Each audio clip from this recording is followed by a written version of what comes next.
Hi, it's Delegate Mike McKay coming to you from our Annapolis office. We've just finished up another week down here at the General Assembly, and pretty monumental week. Number one, the governor did reveal his FY 21 budget.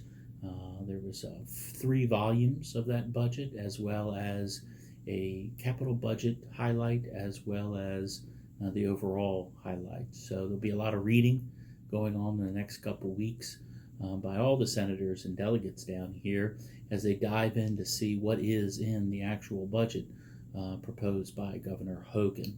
I'm very, very proud that he controlled spending to less than 1%.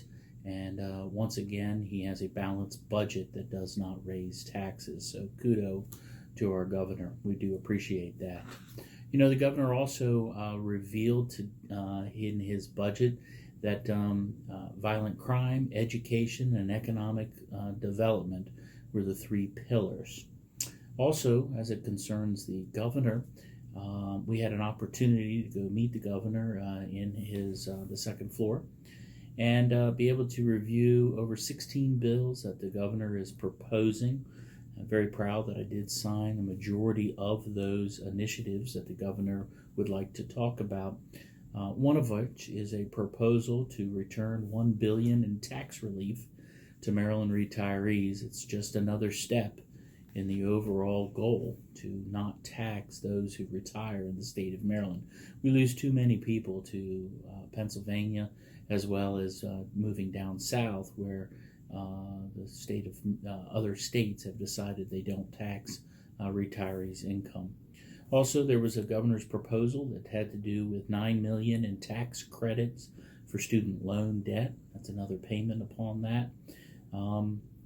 Another thing that happened during this week, the minority caucus in the General Assembly revealed our legislative package to combat the urgent crisis of violent crime. We know that the state of Maryland, unfortunately, violent crime has been on the increase.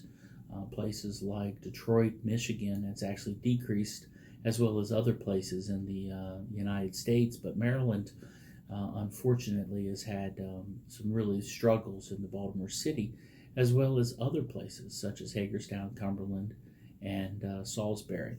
So in that particular violent crime package, it includes Stopping Dangerous Violent Offenders Act of 2020.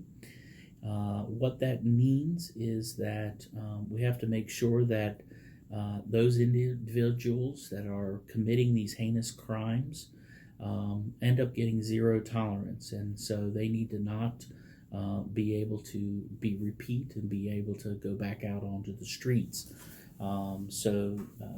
The Stopping Dangerous Violent Offenders Act will address that throughout the state of Maryland. Also, there's the Protecting Marylanders from Violent Crime Act. Unfortunately, we have these violent offenders. What this is going to do is going to require both local governments to encourage them to make sure that they participate with ICE and make sure that if there's any illegal immigration detainers of violent offenders, that they actually have to call ICE and be able to turn them over, and then they'll be deported. It's just incredible that that this needs to be put into law. That when these people who have on the federal side are wanted, we actually have to put in legislation to encourage coordination. But that's Protecting Marylanders from the Violent Crime Act. There's also the Gun Theft and Felony Act. This is actually a bill that Delegate Beitzel had put in, but the caucus wanted to use it as a group. At the end of the day, if you steal a gun and actually commit a felony, we're going to make sure that when you do that, it becomes a felony. Right now, it's a misdemeanor. There's a lot into this legislation, but it just makes sense that if you've stolen a firearm and you commit a crime, it's going to become a felony. There's Truth and Plea Deals Act. One of the things that has to do with it, there's lots of plea deals. as it comes into sentencing and that type of stuff. And we want to make sure that we'll be collecting the database on that and seeing exactly maybe what areas are we a little bit more lenient in plea deals compared to other parts of the state. Victim empowerment in plea deals.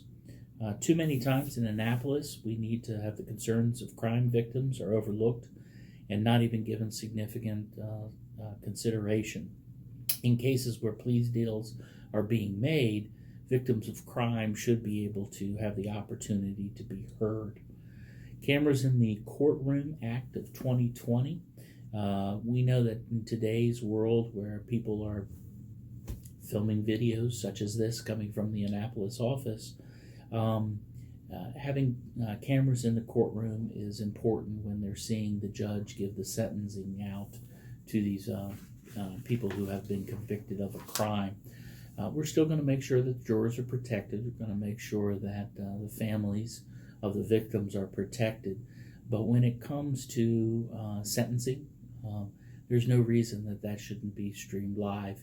And you should be able to see that as a citizen of Maryland, to be making sure that our judiciary is actually giving out sentences that are correct for the crime that has been committed. Had today our Commission on Economic Stability work group. Of course, I'm a co-chair with that with Delegate Pam Queen. We heard from 4 bills that are under consideration.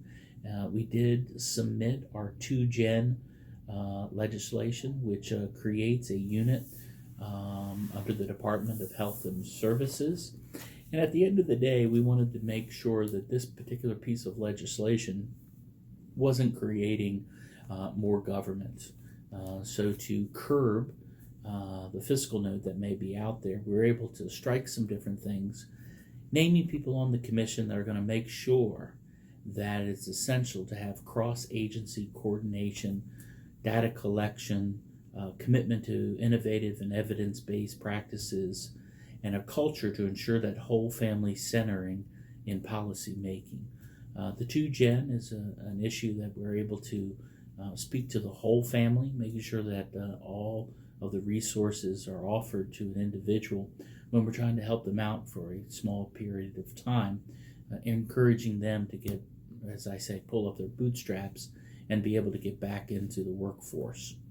The policy statement of the 2-gen commission, which was created by the governor and Lieutenant Governor Boyd Rutherford was the chairman of it, has also been embedded into the bill. Hopefully this will take the legislature to buy into the statewide policy of 2-gen and mirroring and putting together what the executive branch has done as well as the legislative branch. A lot of things that have happened this week. Next week we're going to hear a lot of bills. Unfortunately, there was not a lot of notice that was given for some gun legislation that is bad for those who believe in the Second Amendment. That was a bill that was heard on Wednesday. We were only given approximately 48 hours of notice that that was coming, and they actually kept the testimony to just 90 seconds. There was not many people that showed up for that. It was very hard to get people organized for it.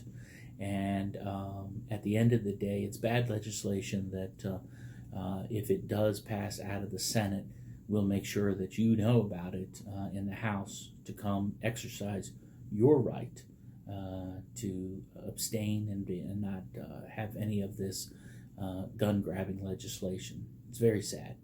Well, I'm going to head on back to Cumberland, see my kids and wife, and check on the business. And then hope to see you in the district at a couple different events that I'll be at. Please, if you have any questions on any of this legislation, I encourage you to send us an email at mike.mckay@state.house.md.us. We'll be putting this on social media. Hopefully you'll have the opportunity to comment. But if you'd like to have a one-on-one meeting with any of this said legislation or something else, please reach out to us. Until next week, thank you. It's a blessing to serve, and I'm honored to be your representative. in Annapolis.